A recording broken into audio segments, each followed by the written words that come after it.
Good evening and thanks for making us a part of your Saturday. I'm Elizabeth Transu. We begin tonight in the Capitol with just 2 weeks left in Montana's 2019 legislature. Key lawmakers sometimes find creative ways to revive favored bills or ideas that appeared to be dead. But today, a handful of state senators and citizens objected to this process and shined a light on it. MTN's Mike Dennison was there and files this report. Late Friday, a House committee killed an extensive proposal from Attorney General Tim Fox to toughen Montana's drunk driving laws. But by Saturday morning, an 81-page amendment had been prepared, including most of the DUI bill, to be jammed into a completely different bill, which was sitting in the Senate Finance and Claims Committee. But that's not all. The amendment also included contents of two other bills meant to address an epidemic of missing Native American women, the so-called Hannah's Act, and one other. The idea was to make this new, huge hybrid bill must-pass legislation so it couldn't be voted down. Democratic members of the Senate panel objected. Even though I need to vote for Hannah's Act, I cannot do it with this DUI section in it.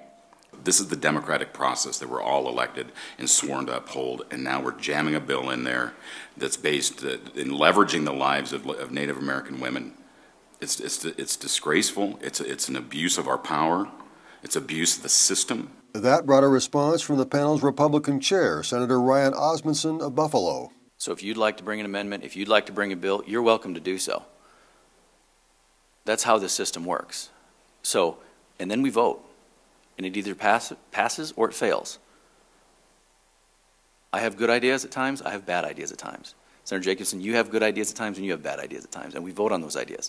Democrats on the panel moved to separate out the language on Hannah's Act from the amendment, but Republicans voted that down. But after consulting further, Republicans relented and allowed that language to be removed. Yet a majority of the panel still amended the DUI language into the bill, passed it, and then consented to listen to public comment.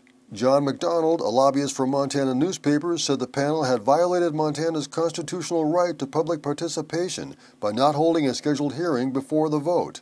Veteran lawyer and lobbyist John Metropolis had even harsher words.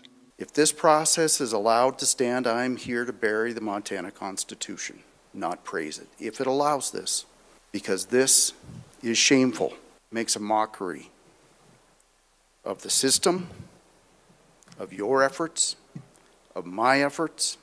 Whose plaything is the legislatures? Whose plaything are we?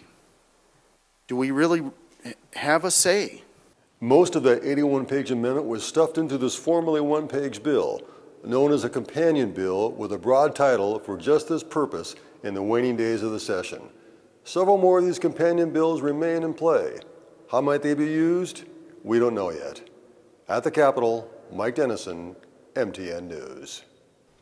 The session is scheduled to wrap up by May 1st.